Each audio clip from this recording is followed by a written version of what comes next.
नमस्कार। नमस्कार। आप लोगों के बीच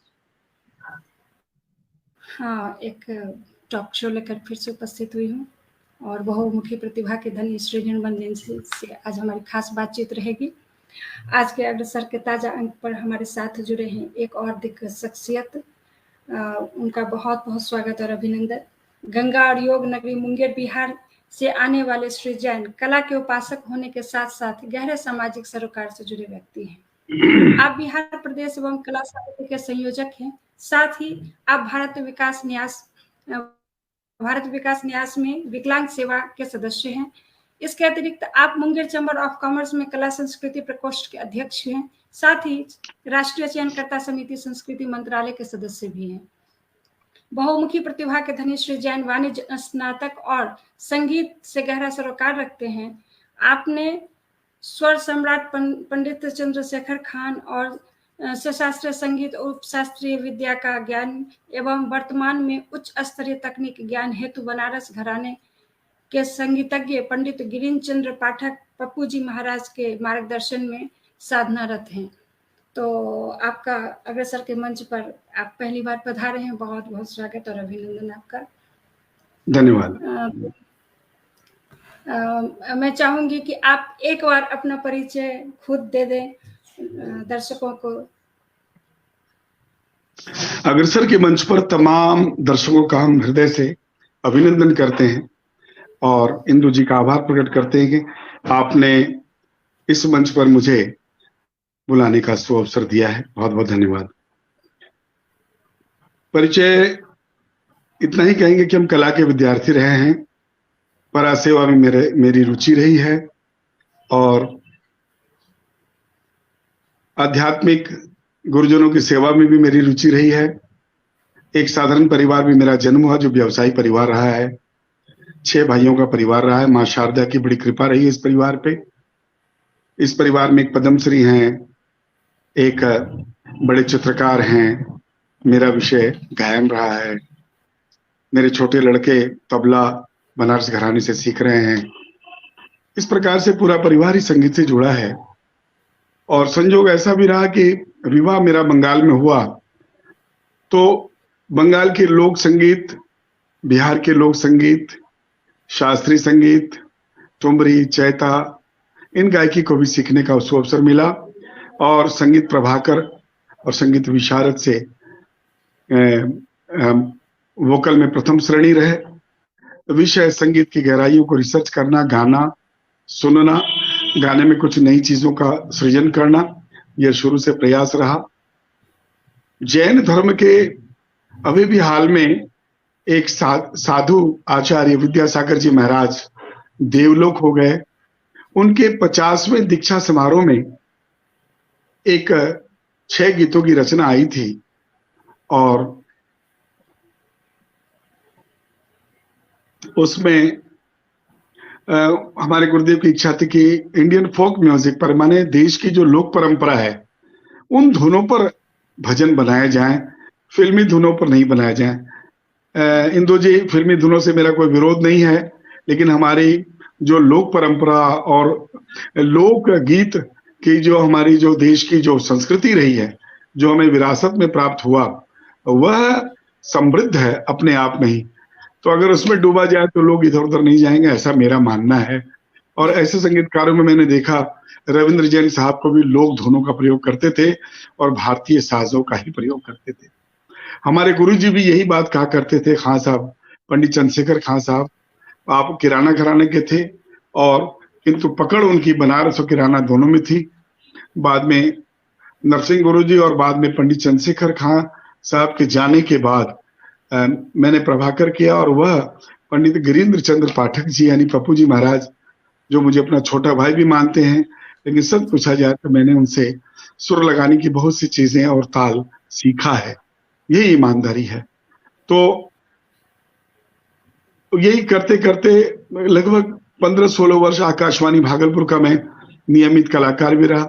देश वर्ष में संस्कार भारती के माध्यम से और अन्य मंचों के माध्यम से भी काफी मंचों से जुड़ा रहा और आज भी ऐसा ही है कि स्वांत सुखाय के लिए और जब कोई ऐसा मौका मिलता है तो मंची कार्यक्रम में निरंतर मैं लगा रहता हूँ और जनमानस और जन कल्याण के कार्यों में भी लगा रहता हूँ। जी, तो सबसे पहले तो दर्शक जरूर जानना चाहेंगे कि एक व्यवसायी परिवार में रहते हुए आपने व्यवसाय भी जारी रखा और संगीत को आपने कैसे समय दी और संगीत में इतने आगे आप कैसे आए? बहुत सुंदर प्रश्न है आपका। व्यवसायी परिवार में मूलतः लोग सोते उठते जागते सिर्फ अर्थ कमाने की चिंता करते हैं कि हम पैसा कैसे कमाएं। लेकिन मेरे अंदर मेरी जो दादी थी, वो गांव के अंदर बटवृक्ष के नीचे जैन धर्म का एक भक्तामर और मंगल पाठ जो होता है वह गाया करती थी स्वर में। कम ही उम्र में विडो हो गई थी, तो उसके बाद लगता है वह गुण मेरे में आया और व्यवसाय में पिताजी के पूरे काम को सहयोग करने के बाद अपने पिताजी से यह कह करके कि मैं अब गुरुजी के यहाँ जा रहा हूँ और मुझे परिवार से जाने की आज्ञा मिल जाती थी और मैं गुरुजी के पास जाया करता था, पंडित चंद्रशेखर खान साहब के पास। और शनै शनै जब सच्ची बात है कि एक बार बहुत नाम हो गया, तो मैं आज उस शब्द को क्लियर कर रहा हूँ कि झूठ मूठ का जब नाम हो गया, यश ज्यादा मिल गया, तो मुझे ये लगा कि जो मैं गाता हूँ वो किस राग में गाता हूँ, क्या गाता हूँ, नहीं गाता हूँ, किस मात्रा में, क्या छंद लय, इसका ज्ञान मुझे नहीं था। तो मैंने उस पूरे चमक दमक के जीवन को छोड़कर और वापस शास्त्र को सीखने की कोशिश की और मैं एक विद्यार्थी के रूप में आज भी सीख रहा हूँ और जब तक मेरी जिंदगी है मैं चाहता हूँ कला की सेवा में करता रहूं और करता रहूंगा, ऐसी मेरी अवधारणा है। जैसा कि आप आकाशवाणी भागलपुर और रांची से लंबे समय तक संबद्ध रहे, तो आपने कैसे इस चीज को मैनेज किया और कैसे आप वहां तक गए? एक कार्यक्रम मुंगेर के टाउन हॉल में हो रहा था, उसमें मणिकांत झा आकाशवाणी के डायरेक्टर होते थे। सेकंड में आपका समय लूंगी। जी जी। चूंकि बहुत सारे लोग जुड़ गए हैं गेस्ट वाले लिंक से, तो मैं सबसे अनुरोध करूंगी कि मैंने भारत विकास विकलांग न्यास पर जो इस कार्यक्रम से जुड़ने का जो लिंक है दर्शकों के लिए, वो मैंने शेयर कर दिया है। वो सारे लोग गेस्ट से जुड़ चुके हैं, तो मैं उनसे आग्रह करती हूँ कि वो इस लिंक से आके हमारे कार्यक्रम को देखें और इसका आनंद लें। बहुत सुंदर जी। तो एक बार की घटना ऐसी, मैं बहुत छोटा था और मैं आपसे भी एक अनुरोध करूंगी कि आपने और लिंक कहाँ भेजा है, अगर आपके घर में दधीची मैदान में, भारत विकास में, मुंगेर के अग्रवाल समाज में, मुंगेर के जैन समाज में और स्टेट लेवल में। जी, तो मैंने आपको एक और लिंक भेजा था जो जिस दर्शकों के लिए है, तो अगर वो संभव हो तो शायद आपने वो भी भेजा है ना? वही भेजा है मैंने, जो बाद में भेजा आपने। दर्शकों के लिए भी भेजा है ना? तो जी। आप लोगों से अनुरोध है कि हमारे कार्यक्रम में कमेंट वगैरह भी करें, अच्छा लगेगा। और दर्शकों के लिए जो लिंक मैंने भेजा है उससे कृपया आप लोग कनेक्ट हों। जी जी जारी रखें। जी इंदु जी, मैं कह रहा था जी, ये क्या हो गया? नहीं ठीक है, आवाज आ रही है आपकी? हाँ जी जी, आवाज आ रही है। मुंगेर जो बिहार में एक जिला है और यहाँ ऐसा कहा जाता है कि उत्तर वाहिनी गंगा दो जगह है देश में, एक वाराणसी है और एक मुंगेर है। और मुंगेर आध्यात्मिक दृष्टि से बहुत सबल नगर है, शहर है। उत्तर वाहिनी गंगा के किनारे मेरा जन्म हुआ और कार्यक्रम में ऐसा है कि टाउन हॉल में एक बार एक कार्यक्रम हो रहा था नगर भवन में, तो वहां मणिकांत झा जी आए हुए थे और उन्होंने मुझे सुना और उन्होंने कहा कि भाई तुम भागलपुर आ जाओ, तो मैं तुम्हें एक मौका देता हूँ। ये बात बहुत पुरानी बात हो गई, मुझे लगता है 76-78 की बात है। तो मैं भागलपुर गया था, तो उन्होंने एक मुझे प्रोग्राम दिया था। उस प्रोग्राम का नाम था इनसे मिलिए। इनसे मिलिए मेरा पहला रेडियो में कार्यक्रम आया था आकाशवाणी के माध्यम से, और उसमें मेरे एक गीत और एक गजल, एक गीत और एक भजन मुझसे उन लोगों ने गवाया था। और वहां से फिर मैं ऑडिशन दे के पास हुआ और फिर निरंतर कार्यक्रम करता रहा। इस प्रकार से धीरे धीरे और बाद में बहुत लंबे समय तक लोगों की सेवा में लगा रहा। खासकर जो झूलन का समय आता है। हमारे बीच में पाठक जी भी जुड़ चुके हैं, तो क्या उनको मंच पे आना है? पाठक जी भी जुड़ चुके हैं, गिरिचंद्र पाठक जी। तो बहुत उनका स्वागत है और उनका आशीर्वाद मेरे साथ सब दिन रहा है, और वो हमारे पूज्य गुरुदेव हैं, बड़े भाई हैं। मैंने उनसे बहुत सी चीजें सीखी हैं। यही ईमानदारी, यही सत्य है। प्रणाम आपको। सादर प्रणाम करते हैं भैया, चरण वंदन करते हैं। और आपकी तो चर्चा हो रही थी जी।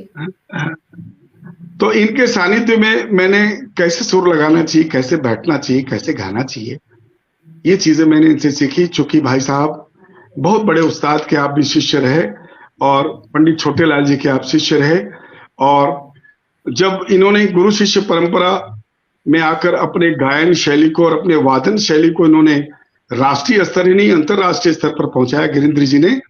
तो और मेरा सौभाग्य रहा कि पता नहीं किस जन्म का मेरे को परमात्मा ने आशीर्वाद दिया कि मैंने जरूर कोई पुण्य कर्म किया होगा, जब गिरीन्द्र जी जैसे मेरे गुरु मिले मुझे और मेरे बड़े भाई मिले। और जब भी मैंने इनसे कुछ सीखा, ईमानदारी से सीखा। इंदु जी, यह एक अलग बात है, इस संसार में इस आर्थिक अर्थ प्रधान युग है, संसार है, गृहस्थी चलानी पड़ती है, रोजी रोटी कमाना पड़ता है। व्यवसायी परिवार में जन्म लेने के बाद भी हृदय से बड़ा लगाव रहा, और अब तो ऐसा लगता है कि मेरा जन्म ही संगीत के लिए हुआ, क्योंकि सच पूछा जाए तो निरंतर कला का विद्यार्थी होने के नाते डूबा रहना चाहता हूँ, सीखता रहना चाहता हूँ। और संजोग देखिए, मेरे सामने बगल में आप खुद विराजमान हैं।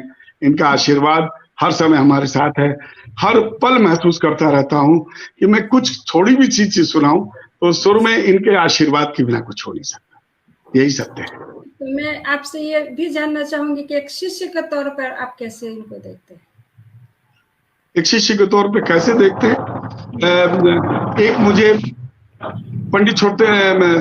पंडित नरसिंह बाबू की एक रचना याद है, राग यमन में था। तो वो कहते थे, गुरु बिन कैसे गुण गावें, गुरु बिन कैसे गुण गावें, गुरु न माने तो गुण नहीं आवे, अगुणियन में अवगुणी कहावे। तो इंदु जी, सत्य बात ऐसी है कि विद्वान गुरु और चरित्रवान गुरु अगर शिष्य को मिल गया तो उसका मानव जीवन, उसका जीवन धन्य हो गया। मैं इस बात को दर्शकों को ये भी बतलाना चाहूंगी कि गिरिन्द्र पाठक जी एक बैंक अधिकारी रहे, जहां तक मुझे जानकारी है। सही बात कि वो बैंक अधिकारी रहे, और इन्होंने उस पद की भी बहुत गरिमा बनाए रखी। और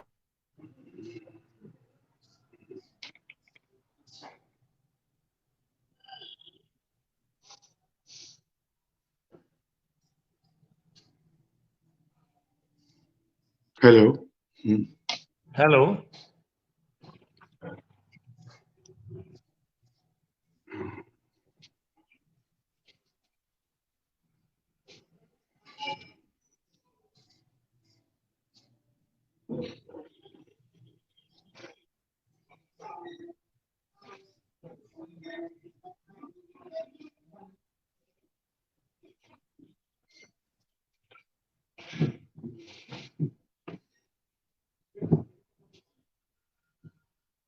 डिस्टर्ब हो गया।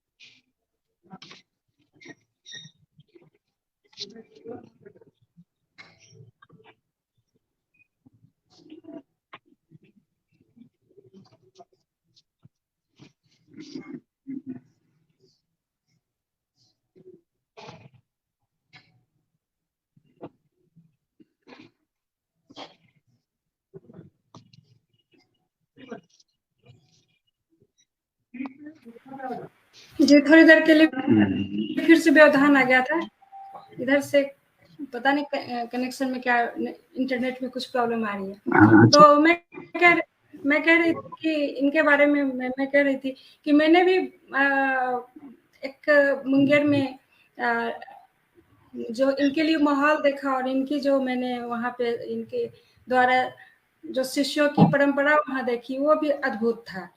और मैंने इनको योगाश्रम में भी बहुत सिद्धहस्त से काम करते हुए देखा था। तो ये है कि आप लोगों की जो एक टीम थी वहाँ पे, और वो काबिले तारीफ थी। मैं उस चीज़ की सराहना करती हूँ और मैंने उस चीज़ को देखा है। तो मैं आपका भी बहुत बहुत स्वागत अग्रसर के मंच पे। मैं आपसे भी जानना चाहूँगी कि एक इनके जो एक माहौल बना है संगीत का मुंगेर में, तो और उसमें आप लोग कैसे उस माहौल को बना के रखे और कैसे आज तक उस अनवरत उस चीज को आपने जारी रखा, जबकि अब संगीत का रूप ही दूसरा हो चुका है। जैसा कि जैन साहब ने कहा कि इनके गुरु ने कहा कि फिल्मी धुन को पे हम गीत को तैयार नहीं करना है, उस भजन को नहीं तैयार करना है। लेकिन अभी जो माहौल बना हुआ है, एक तो संगीत ने विद्रूप रूप ले रखा है, और दूसरा है कि जो केवल फिल्मी धुन पे और भोजपुरी के धुन पे जो गाने की स्थिति बनी हुई है, उसको आप कैसे देखते हैं? मुझको बताना है ये बात। जी जी। देखिए, माहौल तो बहुत बदल चुका है पहले से आज का जी। लेकिन फिर भी जो अभी एक माहौल चल रहा है उसमें मैं थोड़ा सा उल्टा काम करता हूँ। जैसे जो विद्यार्थी हमारे पास आते हैं जी, उनकी यदि इच्छा है कि मुझको फिल्म संगीत सीखना है, तो पहले मैं उनको वो फिल्म संगीत का गाना समझाता हूँ जो उन्होंने पहले कभी सुन रखा है। जब वो गाते हैं और उनको गाने में जब दिक्कत होने लगती है, तब मैं उनको बतलाता हूँ कि इसके लिए तुमको राग यमन सीखना पड़ेगा। तो जब वो राग यमन सीखने लगते हैं तो उनको लगता है कि हाँ, अब मैं इस गाने को गाने के काबिल हो गया। इसलिए थोड़ी उल्टी व्यवस्था लेके मैं चलता हूँ इसके लिए। डायरेक्ट यदि मैं उनको क्लासिकल बताऊंगा तो उनकी थोड़ी अरुचि हो जाती है, वो समझना नहीं चाहते हैं, वो समझते हैं कि इसमें बहुत अभ्यास की जरूरत है। लेकिन जब फिल्म गाने को लेकर के मैं उनको समझाता हूँ कि यह राग यमन है, इसमें ये भी गाना है, ये भी गाना है, ये भी गाना है फिल्म का, और यदि वो उसको गाने लग जाते हैं तब उसके धीरे धीरे धीरे धीरे मैं उसकी शास्त्रीयता की ओर उनको ले जाता हूँ। इसीलिए मैं देखता हूँ कि आज के जो यंग जनरेशन है वो भी पकड़ रहे हैं, क्लासिकल में भी आ रहे हैं, ताल है, राग है, सब चीज को उसी बहाने वो सीख लेते हैं, और धीरे धीरे जब उनकी जागरूकता बढ़ जाती है तब मैं उनको क्लासिकल की ओर लाता हूँ। यही मेरा प्रयास रहता है। अद्भुत प्रयास है। तो मैं ये भी जानना चाहूंगी कि इन्होंने तो बतलाया कि इन्होंने शिष्य के तौर पे, आप गुरु के तौर पर आपको कैसे देखा और कैसे जाना, आप इनको शिष्य के तौर पर आप कैसे देखते हैं? देखिए, वस्तुतः ऐसी बात है कि गुरु तो विद्या देते जरूर हैं, लेकिन वह गुरु की दी हुई विद्या फलवती तभी होती है जबकि वह शिष्य उसको नियमित रूप से अभ्यास करके आगे बढ़ पाता है। इसलिए गुरु प्रथम जरूर होते हैं, लेकिन अभ्यास और निरंतर उसको जो करते रहने की प्रवृत्ति होनी चाहिए, यही उसको आगे बढ़ाने में कामयाबी देती है। इसलिए अभ्यास बहुत आवश्यक है। तो मैंने इनको भी बराबर यही समझाया है, साथ में बैठ करके उन्होंने बहुत बहुत अभ्यास किया मेरे साथ भी, इसीलिए और अलग से अभी भी वो अभ्यास करते हैं। अभी भी उनको मार्गदर्शन जब भी जरूरत पड़ती है तो मैं उनको देता हूँ और ये बतलाता हूँ कि ये राग कैसे है, इसको कैसे अभ्यास करना चाहिए, और यही चीज जो है ना उनको आगे ले जा रही है। मैं तो ये समझता हूँ। तो अब मैं चाहूंगी कि दर्शक बेसब्र हो रहे होंगे और बेसब्री से आपके गायन का जरूर इंतजार कर रहे होंगे, तो मैं जैन जी से आग्रह करती हूँ कि सुनाए दर्शकों।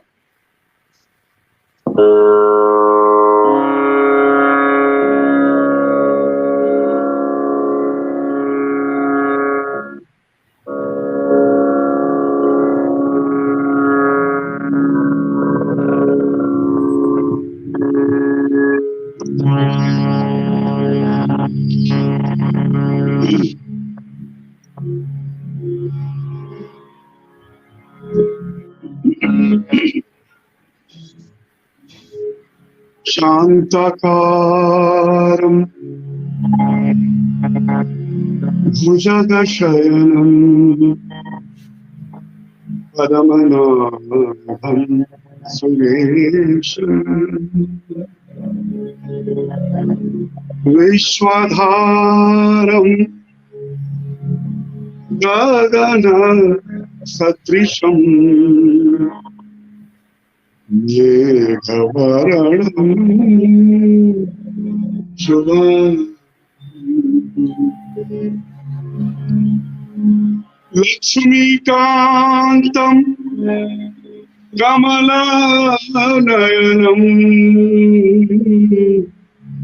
योगिर्विद्यानुगम्यम् वन्दे विष्णु भवभयहरम् सर्वलोके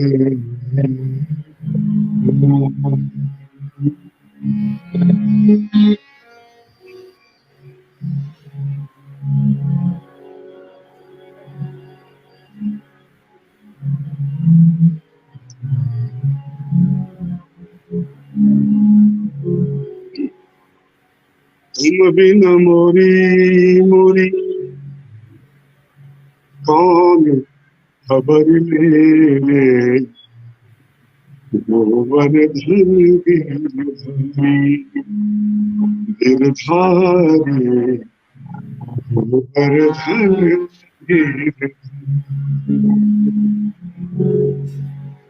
तुम बिन मोरी मोरी तुम बिन मोरी मोरी कौन खबर लेंगे गोवर्धन गिरधारी गिरधारी गोवर्धन गिरधारी भरी सभा में द्रौपदी ठाढ़ो राखो लाज हमारी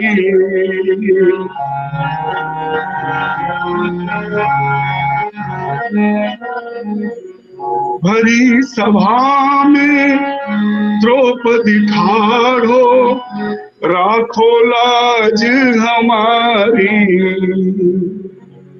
राखो लाज हमारी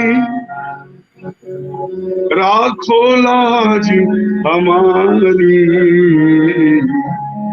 तुम बिन मोरी मोरी कौन खबर ले गोवर्धन गिरधारी गिरधारी गोवर्धन गिरधारी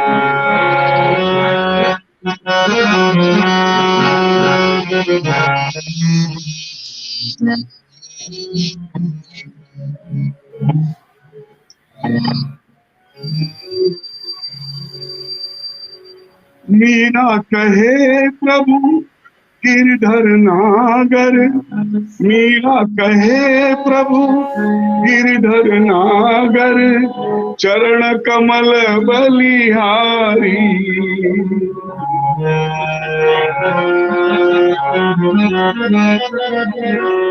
मीरा कहे प्रभु गिरधर नागर चरण कमल बलिहारी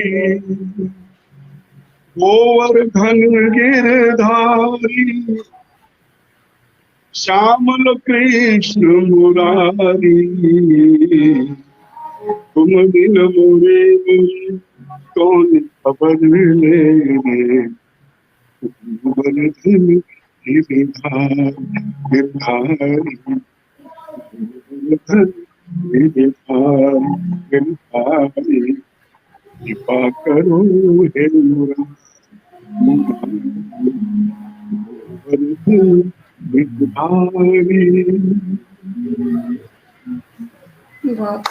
बहुत सुंदर अद्भुत है।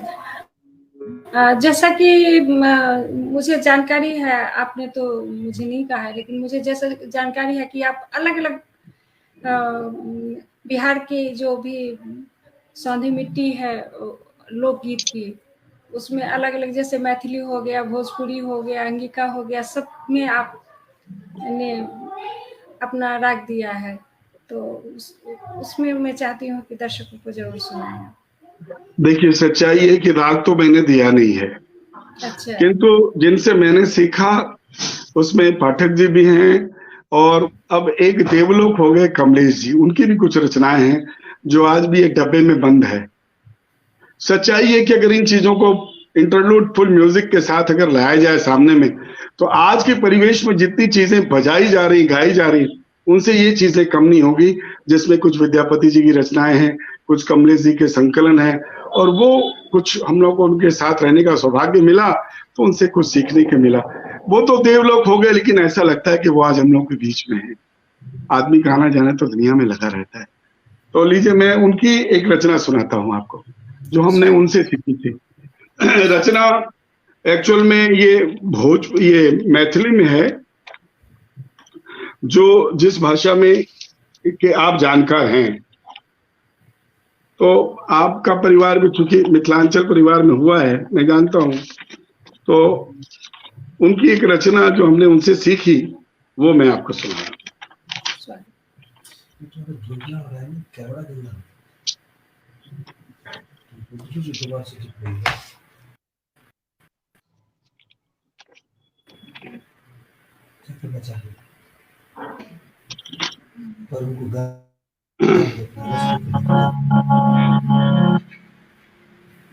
कहा जाता है कि रावण बहुत विद्वान थे जी। तो अपनी साधना के बल पर उन्होंने भोले बाबा को मना लिया था। और सुनने को मिलता है कथानक में कि एक अंगूठे पर खड़े होकर वो शिव तांडव किया करते थे हिमालय पर। तो बाबा भोले उनसे बहुत प्रसन्न थे। तो वो जब लेकर के लंका की ओर भोले बाबा को ले जा रहे थे, तो उसमें कहानी रचना थी कि भाई अगर ये लंका गए तो क्या होगा। जी। तो भगवान विष्णु ने फिर नारी का रूप लेकर और उनको बिहार के बैद्यनाथ धाम में, जो कथानक है वो आप सभी जानते हैं, कि भाई अगर तुम कहीं पे पेशाब करने बैठोगे, तो उन्होंने रिक्वेस्ट किया उस बच्चे से कि भोले बाबा को पकड़ो, और वो बच्चा पकड़ता है। शर्त यही था कि जमीन में रखोगे जहां, वहीं मैं विराजमान हो जाऊंगा। ये कहानी सभी लोग जानते हैं। तो श्रद्धेय कमलेश जी की रचना थी जो उन्होंने लिखा था, और बहुत दादरे में है, 6 की मात्रा है, बहुत अच्छा है। तो उसमें है कि बैजू के नाथ शिव हे रावणेश्वर, बैजू के नाथ शिव हे रावणेश्वर, और काशी के वासी है शंभु विशेश्वर। अभोला हलाल पियल लियई, नीलकंठ भेलियई, और जग के सब विपदा हरल लियई, नीलकंठ भेलियई। ये मुखड़ा है, मैं आपको गा के सुनाऊं।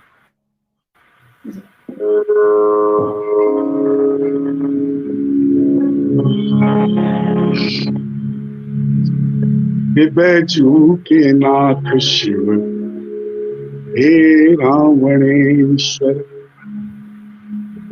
बैजू के नाथ शिव हे रावणेश्वर, और काशी के वासी हे शंभु विशेश्वर, काशी के वासी हे शंभु विशेश्वर। भोला हलाहल, ये भोला हलाहल पियलियो, भोला हलाहल पियलियो, नीलकंठ भेलियई, जग के सब विपदा हरलियई, नीलकंठ भेलियई, नीलकंठ भेलियई, नीलकंठ भेलियई। ये गाने का मुखड़ा है, अंतरा भी सुन लीजिए।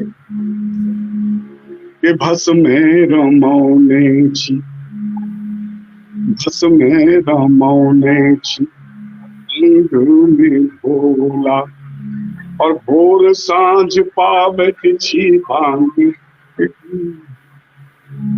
भोर सांझ पावत छी भांग के घूर, हमर कलेश दुख हरियऊ महादेव, हमर कलेश दुख हरियऊ महादेव, औढ़र दानी को न भेलियो हो, के औढ़र दानी को न भेलियो, नीलकंठ भेलियो, अछग के सब विपदा हरलियो, नीलकंठ भेलियो, नीलकंठ भेलियो, नीलकंठ भेलियो। बहुत बहुत सुंदर, बहुत सुंदर। अच्छा, आपने विकलांग न्यास में जो कार्य किया, आप उस तरफ कैसे मुखातिब हुए और कैसे आपके मन में आया कि इस समाज सेवा से जुड़ा जाए और इसके लिए कार्य किया जाए?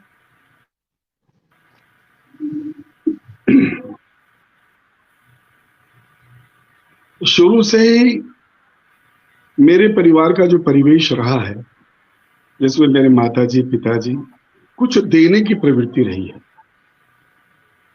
और जिस कुल में मेरा जन्म हुआ वह है जैन कुल।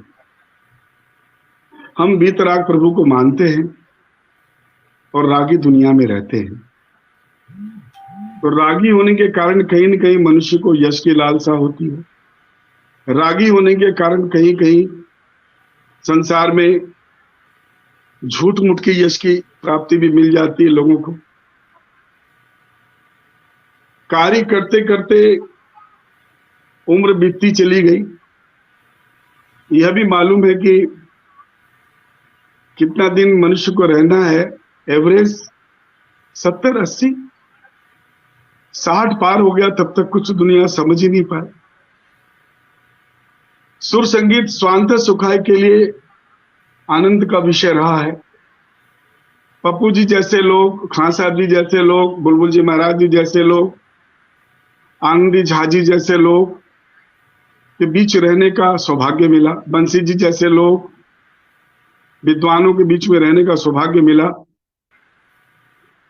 सीखने की लालसा रही। कभी ये मन में नहीं रहा कि तुरंत हमें कुछ प्राप्त हो जाए, लेकिन धीरे धीरे भाई साहब लोगों को जब देखते रहे सुर कैसे लगाते हैं, तो कुछ न कुछ कहीं न कहीं कुछ न कुछ सीखने का मौका मिला। ये सत्य है।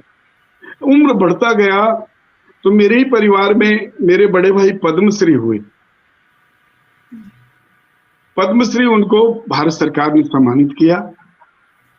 एक उम्र होती है इंसान की, वो भी हमसे 7-8 साल बड़े हैं, 10 साल बड़े हैं, लेकिन उनका संकल्प था बिहार को विकलांग मुक्त बनाना है। देश की बात को छोड़िए, पहले हम लोगों ने एक सब्जेक्ट लिया, हम दिव्यांग मुक्त बनाएंगे बिहार को। और उनकी उम्र भी होती जा रही थी, टीम खड़ी नहीं हो रही थी अच्छी तरह से।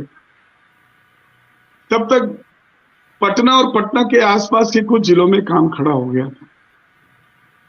1-2 बार मैं जब वहां गया तो मेरे मन में भी भावना है कि मुझे भी कुछ करना चाहिए मानव जीवन में। तो मैंने संगठन के कार्य को, मेरे ऊपर संगठन का कार्य दिया गया। तो पहले संस्कार भारती का दिया गया था। संस्कार भारती के पौधे को बिहार में हमने लगाया सबों के साथ मिलकर, और वह आज वट वृक्ष बन गया। एक प्रयास है कि भारत में जो कलाकार हैं वो कलाकार कार्यकर्ता भी बने, लेकिन कलाकार भी श्रेष्ठ बने। अगर उनको कीर्तन भगवान का गाना पड़े तो भी अच्छा गाएं, शास्त्रीय गाना पड़े तो भी अच्छा गाएं, भजन गीत गजल ठुमरी दादरा टप्पा जो भी गाना पड़े, जो भी उन्होंने अपने उस्ताद जी से सीखा है, तो वो 1 नंबर करें, लेकिन अपने संस्कृति को ना भूलें। इसी क्रम में जब मैंने भाई साहब के कार्यों को देखा, एक छोटे से रूप में कंकड़ बाग में एक कमरे में काम शुरू हुआ था। उसमें बिहार के गवर्नर थे डॉक्टर एम रमा ज्वाइस। उनके करीब हम पहुंचे तो एक बंजर जमीन में मुझे वंदे मातरम गाने के लिए बुलाया गया। और जब मैं वंदे मातरम गाने के लिए गया था तो यह भाव आया था कि क्या इस जगह पर इतनी बड़ी सोच कि भाई हम पूरे बिहार को विकलांग मुक्त बनाएंगे, एक अस्पताल बनाने का पैसा पास में है नहीं, कहां से ये काम होगा। लेकिन इंदु जी मैं क्या बोलूं, कारमा बढ़ता गया, राशि की कभी दिक्कत नहीं आई, लोगों ने काम देखा। शुरू में लोगों को लगा कि ये लोग शायद एमपी एमएलए बनना चाहते होंगे। सच्ची बात है, कभी भी राजनीति में रुचि तो रही, लेकिन अपने को आहूत करें ये कभी नहीं रहा। मैं खुद कला संस्कृति में स्टेट का पदाधिकारी था, हमने उसको छोड़ दिया क्योंकि राजनीति मेरे गले नहीं उतरी। हम एक साहित्यकार से कलाकार आदमी है, परा सेवा करने वाले आदमी, वो जगह हमने छोड़ दिया और हम पुनः आ गए कि हमें परा सेवा करनी है। सेवा कोई जरूरी नहीं कि राजनीतिक मंच से ही किया जाए, समाज में रह के भी किया जा सकता है और लोगों को प्रेरित भी करता हूं। उसी क्रम में विमल जी के पद चिन्हों पर चलकर, पद्मश्री विमल जी के, और बिहार के उन जिलों में जहां भारत विकास विकलांग नाच का काम नहीं हुआ था, वहां हमने कार्यों को पहुंचाया। उसमें मुंगेर है, भागलपुर है, बांका है, जमुई है, लखीसराय है, खगड़िया है, नौगछिया है, भागलपुर है, कहलगांव, इन क्षेत्रों में काम को बढ़ाया। युवाओं के बीच जाना और उनको अच्छे काम के लिए प्रेरित करना कि आइए हम सब मिलकर एक सुंदर समाज बनाएं और पीड़ित और दिव्यांग लोगों के लिए काम करें। 2003 से अभी तक हम लोग 1,40,000 दिव्यांग लोगों को हाथ पांव देने का काम संपन्न कर चुके हैं। इसी बीच में दधीचि दे दान के समिति भी एक आई, उसका भी दायित्व मेरे कंधों पर डाला गया। एक प्रयास चलता है कि हम जीते जी रक्तदान करें और जब मेरा शरीर छूट जाए तो अंग दान करें, अपने नेत्रों का दान करें, अपने बॉडी का दान करें, ताकि जो जागरूकता बढ़ाए, जन जागरण का कार्य करें और जन जागरण से ही जन कल्याण होगा। और इसी कार्य में अभी तक हम लोग 1700-1800 आंखों का डोनेशन, 8 से 10 बॉडी का डोनेशन पीएमसीएच, आईजीएमएस पटना, इन सभी जगहों पे, और निरंतर सरकार से भी प्रयास चल रहा है कि जितने भी सदर अस्पताल हैं बिहार के अंदर, सब में आई बैंक हो, सब में ब्लड रखने का हो, सब में बॉडी जो डेथ हो जाता है उसकी बॉडी रखने की व्यवस्था हो। इन चीजों के लिए भी निरंतर कार्य चल रहा है। उसमें दरभंगा और भागलपुर में आई बैंक का बैंक भी लग चुका है। इस तरह से निरंतर प्रयास और आपके वाकई भी होगा।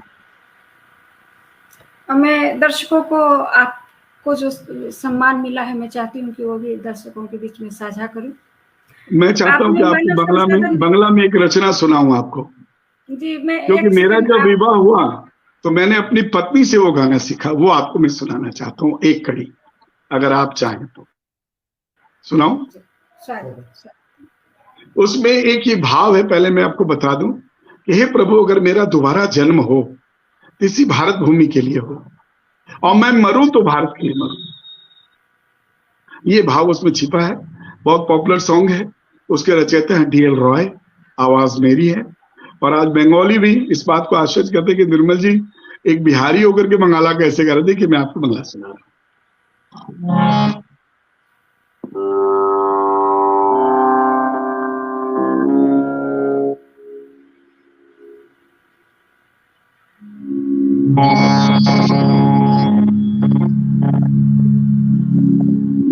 धान्य पुष्पे भरा আমাদের বসুন্ধরা, তাহার মাঝে আছে দেশে সকল দেশের সেরা।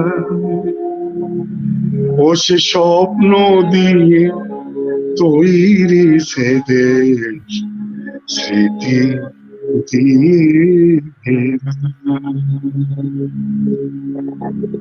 এমন দেশটি কোথাও খুঁজে, এমন দেশটি কোথাও খুঁজে পাবে না তুমি। সকল দেশে রানী সেজে আমার জন্মভূমি, সে যে আমার জন্মভূমি, সে যে আমার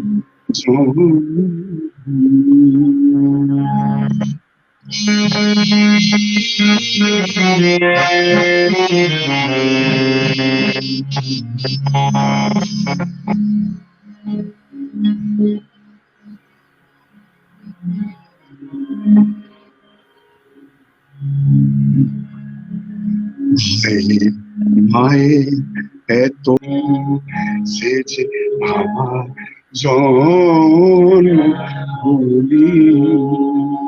बहुत बहुत बहुत सुंदर, बहुत सुंदर, सचमुच बहुत कर्णप्रिय है और इसके मायने भी बहुत।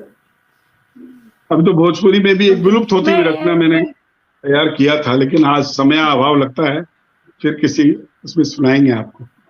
पूछा जाए। मैं 2 मिनट में आपको जो पुरस्कार वगैरह मिला है मैं दर्शकों के से वो साझा करना चाहती हूँ। सॉरी, आपने मानव संसाधन विकास मंत्रालय भारत सरकार के अधीन जवाहरलाल नेहरू राष्ट्रीय एकता शिविर में गायन की प्रस्तुति दी है। ठाकुर प्रसाद स्मृति पटना द्वारा आयोजित व्याख्यान समारोह में निवर्तमान प्रधानमंत्री श्री अटल बिहारी वाजपेयी जी की उपस्थिति में गायन के आकर्षण प्रस्तुति दी है। आप अखिल भारतीय संस्था संस्कार भारती आयोजित विशिष्ट भजन संध्या में उल्लेखनीय प्रस्तुति सम्मान व पुरस्कार पाया है। बिहार प्रदेश कलाकार सम्मेलन 1986, पूर्वांचल कला साधक संगम मुंगेर 1992, त्रयोदश कला साधक संगम पटना 1994 एवं अमृत महोत्सव 2000 में विशिष्ट साधना हेतु सम्मानित हुए। आप तो इतने सारे पुरस्कार आपने, और भी उसकी बहुत लंबी लिस्ट है, मैं समय के अभाव में मैं उसको नहीं पढ़ पा रही हूँ। तो एक बहुत लंबी लिस्ट आपने ले रखी है। तो मैं चाहूंगी कि इस पुरस्कार के बारे में भी दर्शकों को आप थोड़ा कुछ बतलाएं। इंदु जी, सबसे बड़ी बात है कि ये जितने भी पुरस्कार प्राप्त हुए, सम्मान प्राप्त हुआ, ये सारे हमारे गुरुजनों के आशीर्वाद से प्राप्त हुआ। मैं तो एक कला का विद्यार्थी हूं, मैं कर्तव्य करता चला गया। एक्चुअल में इसके हकदार हमारे गुरुजन हैं, जिन्होंने बड़ी तत्परता से, प्यार से कैसे बैठना चाहिए, कैसे सुर लगाना चाहिए, कैसे उन सुरों के अंदर जाना चाहिए, इन चीजों का ज्ञान इन लोगों के विद्वानों के द्वारा जो मुझे मिला, मैं जीवन भर उनके ऋण को नहीं उतार पाऊंगा। अभी अभी हाल में एक पुरस्कार से सम्मानित हुआ। बिहार प्रदेश मारवाड़ी समाज है, बहुत बड़ा समाज है, राजस्थानी समाज, उन्होंने समाज रत्न से सम्मानित किया, समाज रत्न की उपाधि। Thank you. जबकि सच्ची बात है, मैं उसका उतना योग्य नहीं, मनुष्य जीवन बहुत छोटा सा है, काम बहुत लंबा करना है। मुझे लगता है, सच्ची बात बताऊं, मुझे सा लगाना भी नहीं आता है, मैं सा भी ठीक से नहीं लगा सकता। किंतु मेरे गुरु का ऐसा आशीर्वाद है, मेरे पर मां शारदा की इतनी कृपा है, हिंदी, बांग्ला, भोजपुरी, मैथिली, इन सभी भाषाओं में मैं गा रहा हूं आज के डेट में। मैं आपको एक भोजपुरी की रचना जो विलुप्त हो रही, वो एक रचना सुना रहा हूं। वो पैटर्न अब सुनने नहीं मिलता है, जो मैं आपको पैटर्न सुना रहा हूं, वो पैटर्न अब सुनने नहीं मिलता। वो चीज आपको सुना रहा हूं, एक मुखड़ा और एक उसकी कड़ी। आप देखिए, वो पैटर्न अब सुनने नहीं मिलता।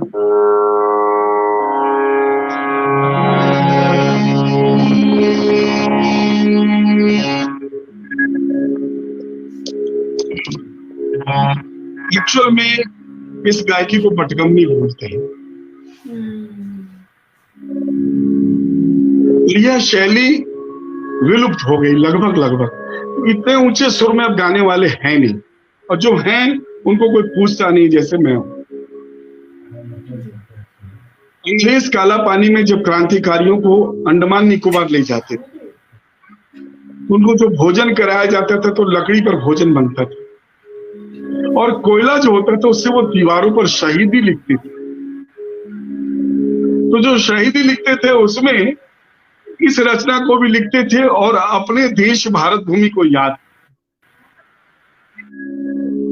कैसे कि सुंदर सुभूमि भैया भारत के देशवा, अब मोरे प्राण बसे ही मखोहरे बटोही, एक द्वार घेरे रामा हिम कोतवालवास, हिमालय, और एक द्वार सिंधु गहरावे रे बटोही। हमारी भारत भूमि की ऐसी रचना है कि एक तरफ चट्टान की तरह हिमालय खड़ा है, और ये दो तरफ हिंद महासागर हमारी मां भारती को अपनी सुरक्षा प्रदान कर रहे हैं। ऋषि मुनियों का देश है हमारा। तो लीजिए रचना में आपको उस अंदाज में सुना रहा हूं जो लगभग विलुप्त हो गई है। आपको अच्छा लगे, हमारे दर्शकों को अच्छा लगे, शब्दों में आशीर्वाद जरूर दीजिएगा। मैं आप मैं चाहूंगी कि आप पूरा ही सुना दें दर्शकों को भी, आपसे आग्रह है। दो कड़ी सुनाता हूँ, सुना दे जी। दो कड़ी सुनाता हूँ।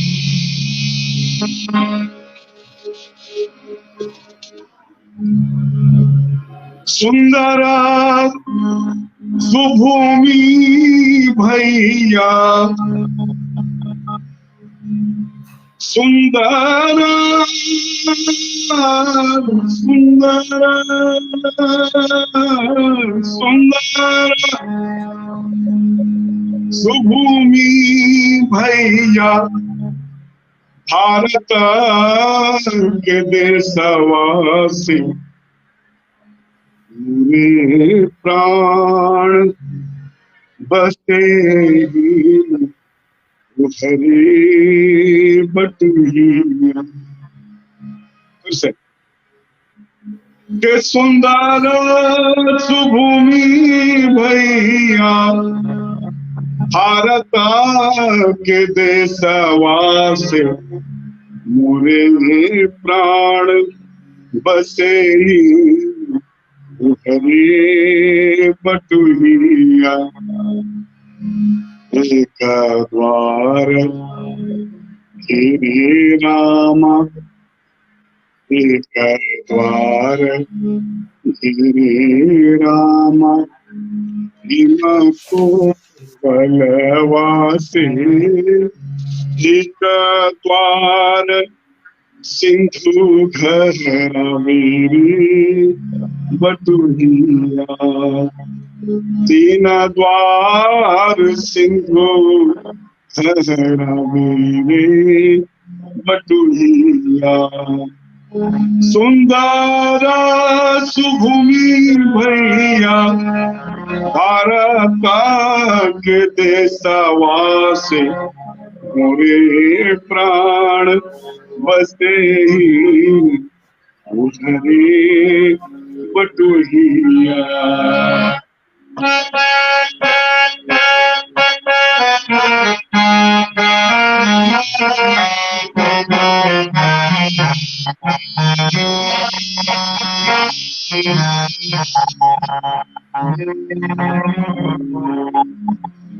जाऊं जाऊं भैया रे,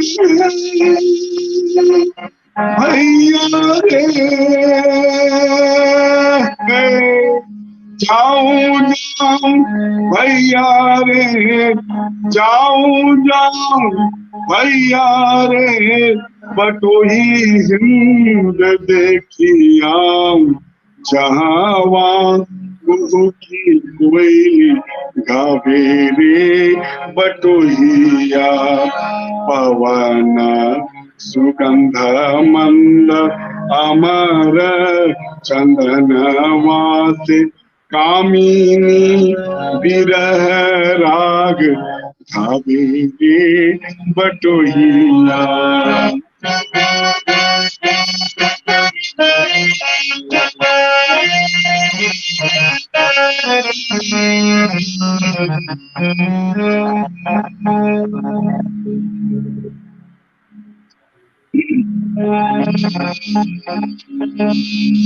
जाऊं जाऊं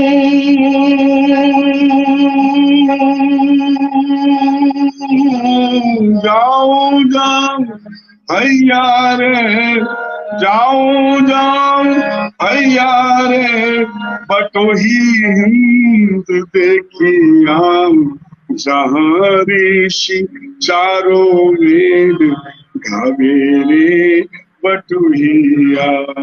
जहाँ ऋषि चारों वेद, सीता के विमल जस, सीता के विमल जस, राम जस कृष्ण जस, मोर बाप दादा की कहानी रे बटोहिया। मोर बाप दादा की कहानी बटोही मोर बाप दादा की कहानी बटोहिया। बहुत सुंदर। मतलब ये सब गीत सुन के तो सच में एकदम सिहरन पैदा हो जाती है। तो और हमारे साथ बहुत सारे दर्शक भी जुड़े हुए हैं और सभी लोगों का मैं नारायण अच्छा जी अच्छा जुड़े जी हुए हैं, गुड्डू प्रिंस जी जुड़े हुए हैं, टाटा मोटर से भी लोग जुड़े हुए हैं, माउंट लेट्रा जी स्कूल से भी लोग जुड़े हुए हैं। तो मैं सब लोगों का बहुत बहुत आभार व्यक्त करती हूँ और ये लोग हमेशा हमारे कार्यक्रम में जुड़ के हम लोगों का उत्साहवर्धन करते हैं। और अब वो चूँकि समय समाप्ति की ओर है और हम लोग फिर आगे भी कुछ बातों को सामने रखेंगे। मैं चाहती हूँ कि चलते चलते एक बढ़िया सा कुछ गुनगुना दें आप। केवट राम का संवाद सुना देते हैं आपको, चूंकि सभी दर्शक को मेरी आवाज और मेरे कंपोजिशन कैसे लग रही तो मुझे पता नहीं। अगर वो शब्द में लिखेंगे कमेंट में तो और अच्छा लगेगा, मेरा उत्साह बढ़ेगा। लिख रहे हैं तो प्रभु गंगा नारायण के जी किनारे अद्भुत गंगा जी अद्भुत जी प्रस्तुत जी जी जी माउंट लेट्रा सब गंगा का किनारा है। जी जी बोला इंटरटेनिंग जी माउंट लेट्रा से भी लिख रहे हैं अमेजिंग इंटरटेनिंग वन, से भी लिख रहे हैं very sweet and beautiful lines. और गुड्डू प्रिंस जी भी लिख रहे हैं वाह बहुत बढ़िया प्रस्तुति sir. Thank you very Prabhu much. सभी श्रोताओं का अभिनंदन करते हुए जी ये जो प्रसंग है कि कल कल छल छल करती भी गंगा मां बह रही है, निषाद राज अपनी नौका को लेके बैठे हैं, मां जानकी और भैया लखन को लेके प्रभु राम किनारे आ चुके हैं, उस पार जाना है गंगा पार। निषाद राज से संवाद हो रहा है, भाई मुझे पार कर दो। निषाद राज सतयुग का समय था, पहचान गए तो जगत के पालनहार है। तो भोजपुरी में एक रचना, एक प्रयास है, कैसा लगता है देखिए, एक प्रयास सुनिए। मैं बोल पहले बता देता हूं, मुखड़ा है कि मधुर मधुर बोले केवट राम से बचनिया, मधुर मधुर बोले केवट राम से बचनिया, अधुआल अज प्रभु जी हमरा से चरण। ये देखा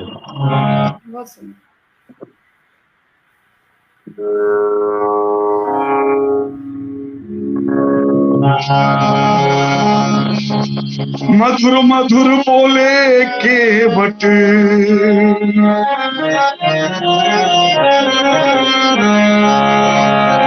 के मधुर मधुर बोले केवट राम से बचनिया,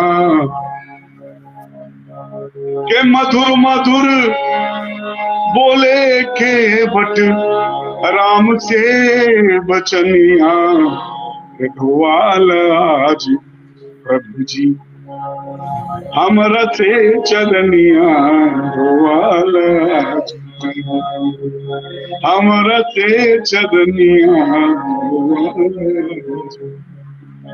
के मधुर मधुर मधुर मधुर मधुर मधुर मधुर मधुर बोले केवट मधुर मधुर मधुर मधुर बोले केवट राम से बचनिया, भुआल आज प्रभु जी हमरा से चरनिया, भुआल आज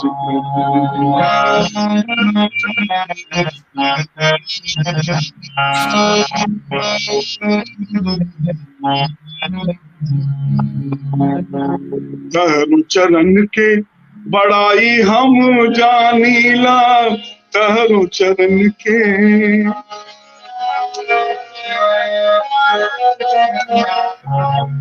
तहरु चरण के तहरु चरण के बड़ाई हम जानीला, दिन बंधुओं में तो के खूब पहचानीला, दिन बंधुओं में तो के खूब पहचानीला।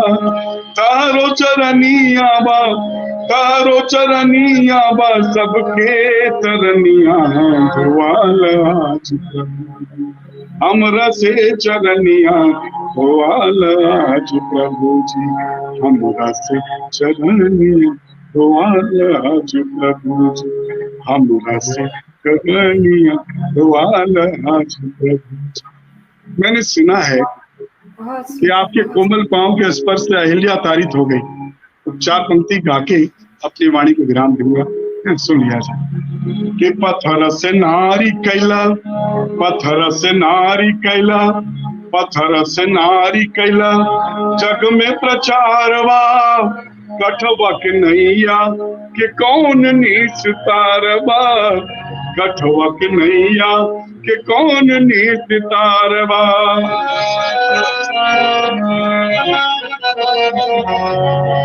पत्थर से नारी कैला, जग में प्रचारवा, कठवा के नैया के कौन निस्तारवा।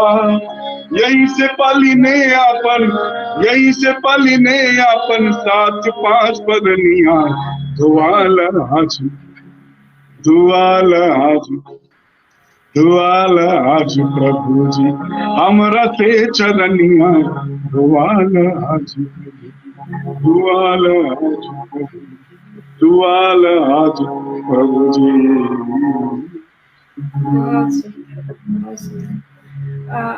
हमारे साथ जुड़े हुए हैं विद्वान संपादक समय सुरभि के, और उन्होंने भी आपके लिए लिखा है कि बहुत सुंदर। जैन साहब नरेंद्र कुमार सिंह जी, मैं उनका भी आभार व्यक्त करती हूँ।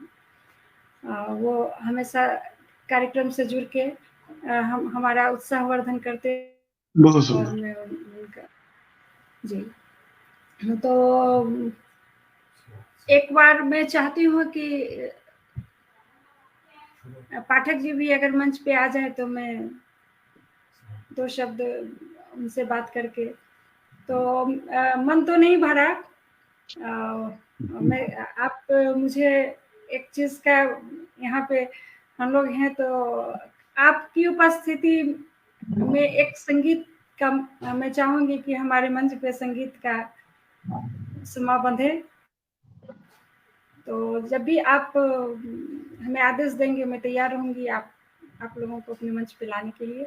बिल्कुल बिल्कुल, ऐसा कोई भी मौका होगा तो हम लोग अवश्य आएंगे।